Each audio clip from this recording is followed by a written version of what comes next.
We actually released this last week, but we had a tech glitch. So we pulled it down, and I've added an extra bonus tip. Oh, and the bonus tip, it's coming up at the end, so you don't want to miss that. I know, it's hot there, it's hot here, but we gotta get a jump on it because it's right around the corner. So I've got a list of easy things to skip and stuff to do to make your house feel like autumn the right way. Now, before we get started, do you know that I'm on Facebook and Instagram? You gotta check me out and come say hello. It's at Lisa Holt Design. Okay, now tip number 1 is pick a lane. You got 2 choices, color or form. Now, why do I say that? Because not all interiors are the same. Now, if you have a lovely, natural, neutral house that kind of works with the autumnal colors of oranges, browns, golds, and reds, that's great. It can look fantastic, right? But what if you're rocking a space that's a lovely pale blue? Those colors aren't gonna work. Then your choice is form, okay? A perfect example of the expression of fall is the pumpkin. Now, pumpkins come in all kinds of colors. I love this lovely white one. Or how about these couple that are sort of white and there's a little bit of brown, or maybe just a woven basket. It's all about the form statement at that point that's saying autumn for you without completely disrupting your palette for your particular space.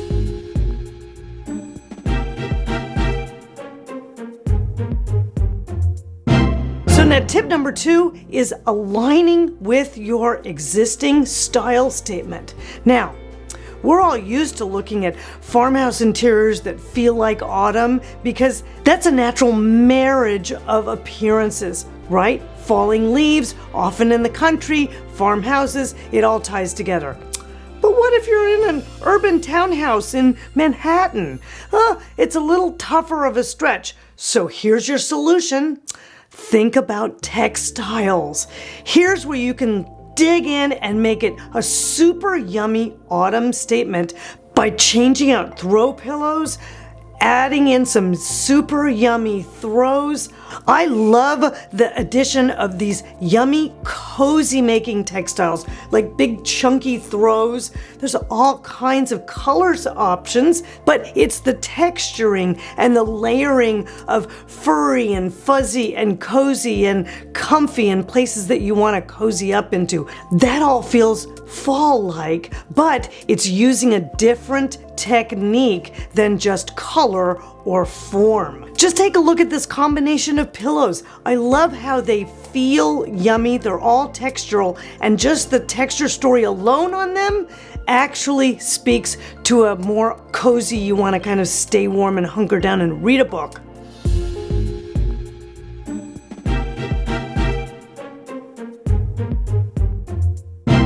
Now, tip number 3 is when you're working with your decor for the fall, you want to build vignettes. And there's rules around a successful vignette. For example, on this coffee table, they've added something tall, something medium, and something short. That's one rule. The second thing that they've done well is they've combined textures. There's shiny, there's matte, there's woven, there's wood. That's a good textural combination that creates a little tension and interest in a vignette. Now, the third element that they've done really well is keep notes of color stories carrying through the vignette. So this kind of blondish wood of the tray, the little bit of a darker honey color in the candle, and then the florals that are sort of light and dark, all sort of tie this together.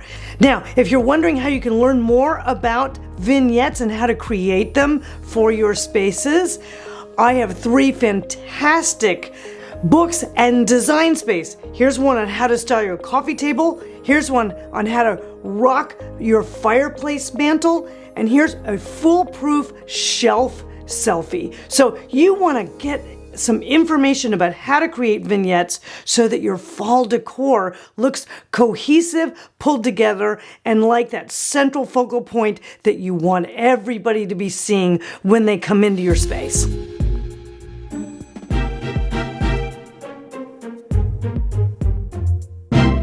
All right, guys, now tip number 4 is what I call Smellovision. Now, this one's a little bit of a twist because it actually engages one of the senses that we don't normally think about when we're thinking about design, which is the sense of smell.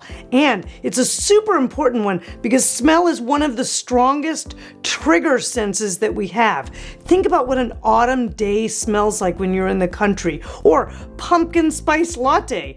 How does that not say fall decor? It's perfect. So what we want to do is grab some great candles. Now, it's important that you kind of skip the old Yankee candle in a jar look, because candles can be an important part of your decor. Look at these beautiful white candles in this fantastic organic, modern, little shaped lantern. These are spectacular.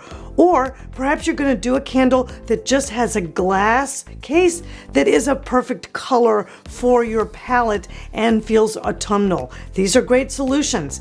They can be blended with other elements in your vignettes, like you see here with this beautiful wreath.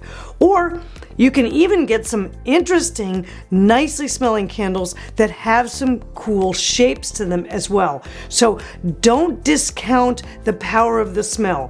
Think about smells like apples, like cinnamon, pumpkin spice latte. All of those are not only making me hungry, but they say fall to me. And that's gonna happen to everyone that comes into your space when they smell these beautiful candles.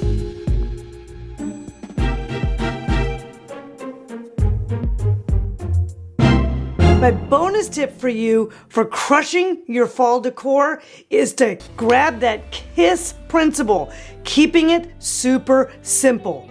Do not, repeat, do not just go to a store, buy a bunch of stuff, and throw it around a room. I know we think that it looks like autumn leaves falling, but it really doesn't. It just looks messy. What we want to do is keep it simple.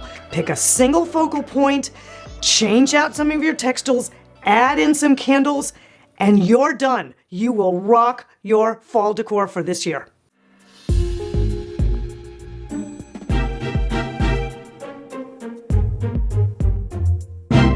Okay guys, here's your extra tech glitch bonus tip, which is make sure you get rid of kind of the summer florals that you might still be having sitting around. Maybe there's some pampas grass in the corner, something like that. You want to make sure you're switching those out to something that feels a little bit more fall. Now, one of the things that I like to do is grab a single branch story or a single type of floral story and make it your story, period. For example, I love Lunaria, and Lunaria is a great one because it works in white with a lot of different palette stories. So get it in white, do it in a white vase, keep it all clumped together, make it a high storyline, and that can be added to a vignette, maybe on your mantle, maybe on your coffee table. But that's a great textural story that reeks of fall, which is fabulous. Eucalyptus is another great option. It has more of that burnt burgundy color, so make sure it fits for your palette. But again, cluster it all together, maybe give it a textural vase like you see here. That's spectacular. Or if you can push into a yellow, choose either bittersweet or aspen leaves. Both of those are great options. Think about them singly arranged as a structure and an art statement in a simple vase, just like you see here. These are great higher accents to help build your vignette on your mantle, on your coffee table, on your bookshelves, or even on your entry table. These are really good solutions, saving the pampas grass for a little later in the season. And if you want to find out more about how to do those vignettes, check out DezignSpace, and I'll see you guys soon.